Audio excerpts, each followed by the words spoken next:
Let me ask you something, my friend. Have you ever knelt down in your own garden, looked at a weed, and felt like it was mocking you? You pull it, it comes back. You pull it again, it comes back stronger. You spend a whole Saturday morning on your knees, and by the next week, the dandelions are standing right back up, like nothing ever happened. If you're a gardener over 50, you know that feeling in your bones, and in your back, and in your knees.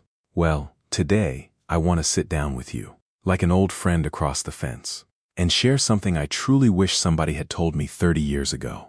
Because there is one humble mineral.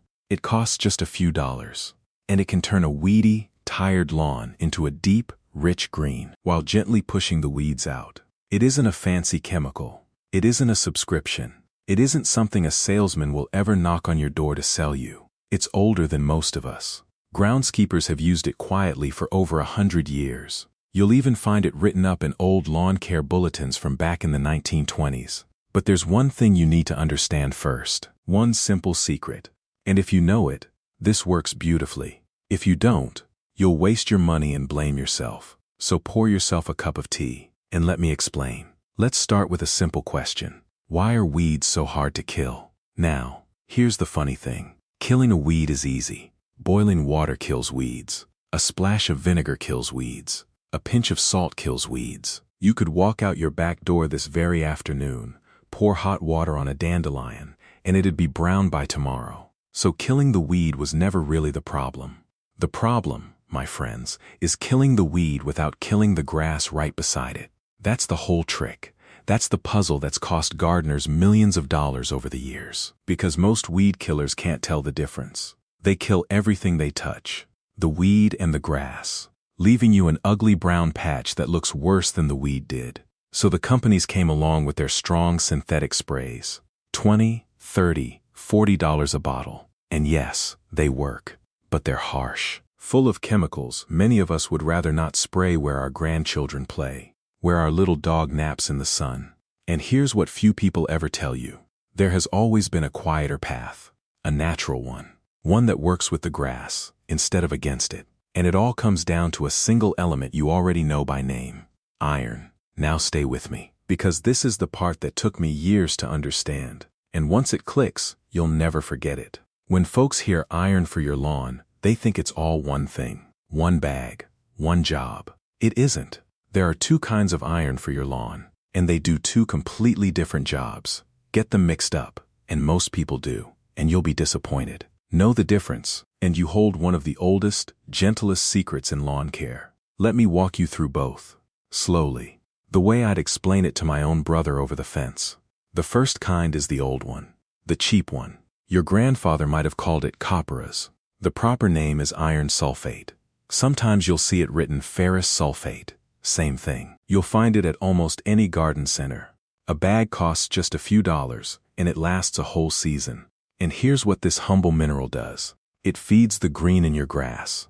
You see, that green color in every blade comes from something called chlorophyll. And grass needs iron to make it. And this is no new idea, my friends. Here's something that gives me a little shiver of wonder. Way back in the 1840s, nearly 200 years ago, a French scientist named Eusebe Gris proved that a plant simply cannot make its green without iron. Starve it of iron, and the leaves turn pale and yellow.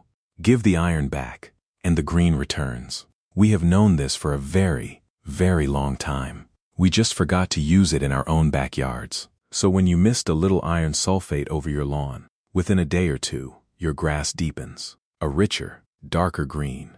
Not a fake, painted green. A healthy, well-fed green.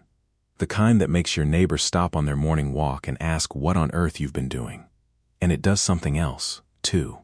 Something many of us know all too well. Moss. If you've got a shady, damp corner where moss takes over every single spring, under the old maple, along the north fence, iron sulfate is your answer. Moss cannot stand iron. Mist it on, and within hours, the moss turns black. Within a day, it's dead and easy to rake away. So for pennies, this old mineral gives you two gifts, a greener lawn and a moss-free one. But here's the honest part, and I'll always be honest with you. Plain iron sulfate is not your weed killer. It greens your grass. It clears your moss. but it won't reliably kill your dandelions. So which iron kills the weeds? That brings me to the second kind. And this, my friends, is the real hero of our story. The second kind is called chelated iron. Don't worry about the fancy name. Just remember, it's the iron made for weeds. You won't find it in a plain bag of powder. You'll find it in bottles, usually ready to use, sold as a natural, iron-based lawn weed killer. On the shelf, look for names like Fiesta, or Iron X, or Ortho's Iron Weed Killer. The label will say it kills weeds, but is gentle on lawns. And here, finally, is where the magic in our title comes true. This iron kills the weed, but it never touches your grass. Now how in the world can one spray know the difference? It comes down to leaves. Think about a dandelion, a clover, a plantain. What do their leaves look like?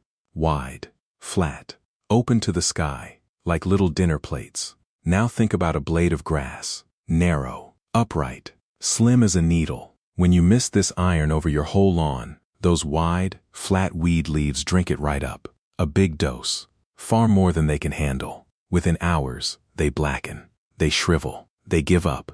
But your grass? Those slim little blades barely catch any. And what tiny bit they do, they simply use as food, and turn a little greener for it. So the weed drinks poison. The grass drinks a vitamin. Same spray. Two completely different endings. All because of the shape of a leaf. Now, you don't have to take an old gardener's word for any of this. Real scientists have put it to the test. Back in 2012, researchers with Cornell Cooperative Extension, that's Cornell University, sprayed this very kind of iron weed killer onto real home lawns, and they watched what happened. The broadleaf weeds turned black within a day of treatment. And the lawn grass around them? Unharmed. Just exactly as I've told you. The shape of the leaf decides who lives and who doesn't. But those same honest researchers found something else, and I'll tell it to you straight, because that's what a good neighbor does. The tough old weeds, the deep-rooted dandelions especially, often came back and needed a second treatment. Up in Canada, turf scientists at the University of Guelph found that 3 gentle applications, spaced a few weeks apart, left the lawn about 95% weed-free. So it isn't one magic spray, my friends. It's a little patience, applied kindly. And that, I've found, is true of nearly everything worth doing in a garden. Now let me save you from a mistake I see even lifelong gardeners make. They expect a miracle overnight. They spray in the evening, wake up, see the weeds still standing, and think, well, that didn't work. So they spray again, and again. Too much, too soon. But iron works quietly. Give it time. The weed may look fine for a day before it begins to darken. The garden has never once rushed for me. And the gardeners who win are simply the ones who wait well. Now, before you feel too triumphant, let me be honest about one more thing. There's a weed this iron will not kill. And I want you to hear it from me now, so you're never disappointed later. It does not kill grassy weeds. I'm talking about crabgrass, goosegrass, quackgrass. Those coarse, sprawling weeds that look almost like grass themselves. And that's exactly the reason. They have narrow blades, just like your lawn. The iron can't tell them apart from your good grass, so it leaves them be. So if your whole yard is crabgrass, iron isn't your fix. But if your trouble is dandelions, clover, and plantain, this is your gentle, faithful friend. Now, I don't want you to have to remember every bit of this while you're standing out in the yard, so I've gathered all of it. The 2 kinds of iron, the step-by-step, a simple chart of which weeds it clears and which it won't. Even the research, so you can check it yourself. All of it, into a little 6-page guide. I call it the Gentle Iron Lawn Blueprint. And it is completely free. Just look at your screen right now. You'll see a small square, a car code. Take your phone, open the camera, and hold it up to that square. It'll bring you right to your free download. No cost, no catch. Just a thank you, from one gardener to another. Go ahead and grab it now, while you're thinking of it. I'll wait. All right, let's talk about how to use your iron, without making a mess of things. This is where I see good, careful people go wrong. Not from carelessness, from being too eager. So let me slow you down, gently. First, the golden rule. Less is more. I know it's tempting to think, if a little works, a lot works better. With iron, that's simply not true. Too strong a mix, and even your good grass can get stressed, so follow the bottle. And if you're mixing iron sulfate yourself to green the lawn, start on the light end. A small scoop, about 2 ounces, per gallon of water. You can always do a touch more next time. You can't unburn a lawn. Second, and please don't skip this, test a small patch first. Pick a hidden corner, spray it, wait 2 days. If the grass looks happy, carry on. This one small habit has saved more lawns than any product ever has. Third, mind the weather. Spray in the cool of the morning or the calm of the evening, never in the blazing heat of a summer afternoon. Cool, moist conditions let the iron settle in gently. And here's a rule worth writing on your hand. Do not water for a full day afterward. No sprinkler, no hose. If rain is coming, wait. The iron needs quiet time on the leaf to do its work.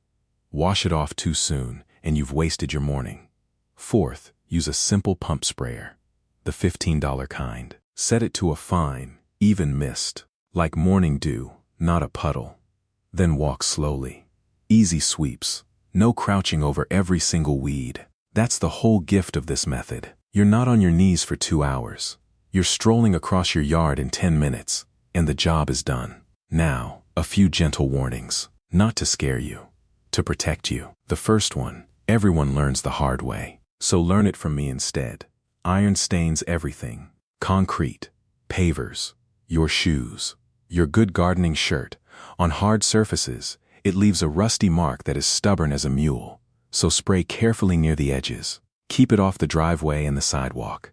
If a drop splashes on concrete, rinse it that very second, not in a minute, with plenty of water, and wear your old clothes and gloves. Now here's a real comfort, because this is simply iron, a mineral that's everywhere in nature, in the soil under your feet. The folks who study these things consider it low risk to the bees, the birds, and the fish. That's a world away from the harsh sprays so many of us grew up using. But do use good sense. Keep your children, your grandchildren, and your pets off the treated lawn until it's completely dry. Usually 2 or 3 hours. Once it's dry, it's fine. And that bag of iron in its concentrated form? It's genuinely harmful if it's swallowed, especially by a small child or a curious dog. So seal it up and keep it high on a shelf, far from little hands and curious noses. Now let me tell you a little story, because I didn't learn all this from a book. A few years back, I had a front yard that was half clover. Not the pretty, occasional leaf, thick, sprawling mats of it, choking out my good grass. I fought that clover for 2 whole years, on my knees, pulling it by hand. It always came back. I tried vinegar. It killed the clover, and killed the grass around it too, leaving me brown, bare patches that looked even worse. I'd spent nearly $100 over those 2 years, on vinegar, on fancy sprays, on a special weeding tool and knee pads, because I was sure the answer was more effort, more sweat, more bending down, and the clover kept winning. Then a neighbor, a quiet old fellow who'd kept greens at a golf course his whole life, leaned over the fence one evening and told me exactly what I've just told you, about the 2 kinds of iron, about the shape of the leaves. I bought the iron weed killer. I misted my front yard on a cool Saturday morning. 15 minutes, standing up the whole time. By Sunday, the clover leaves had gone dark at the edges. By Monday, that thick clover looked like it had simply run out of will. And my grass, the grass I'd nearly given up on, stood there, untouched, a little greener, even. Within a couple of weeks, the tired clover faded away, and my grass quietly spread into the gaps on its own. No brown patches, no bare soil. It just filled in, because at last, it had room to breathe. 2 years of fighting, 2 years of aching knees and wasted money. And the answer, when it finally came, cost a few dollars in one calm morning. And that's the part that stays with me. Not the money I saved. The effort I saved. At our age, my friends, our energy is precious. And there's a deep kind of grace in learning to work with the garden, instead of wrestling it. But before you go, I want to share the deepest secret of all, the one that matters more than any bottle of iron. Because here's the honest truth. Iron clears the weeds you have today. It does not stop new ones tomorrow. If your neighbor's dandelions send their little parachute seeds floating over your fence every spring, you'll get new dandelions. That's just the way of the wind. So what actually keeps weeds away, year after year? Not a chemical, not anything you buy. A thick, healthy, living lawn. You see, a weed is an opportunist. It needs a bare spot, a thin patch, a little open soil, but a dense, well-fed lawn leaves it nowhere to land. No room, no light, no welcome. That's the real secret the industry will never sell you, because you can't put it in a bottle. The healthiest lawns aren't the ones sprayed the most. They're the ones cared for the most. Mowed a little higher, so the grass grows thick. Fed gently, watered deep, but not too often. Tended, season after season, with patience. Iron is a wonderful helper, but your care is the true weed killer. And isn't that just like everything worth having in this life? We spend so many years chasing the quick fix, the miracle in a bottle. And in the end, the real answer was patience all along. So here's what I'll leave you with, my friend. Go find your iron. Start small. Test a patch.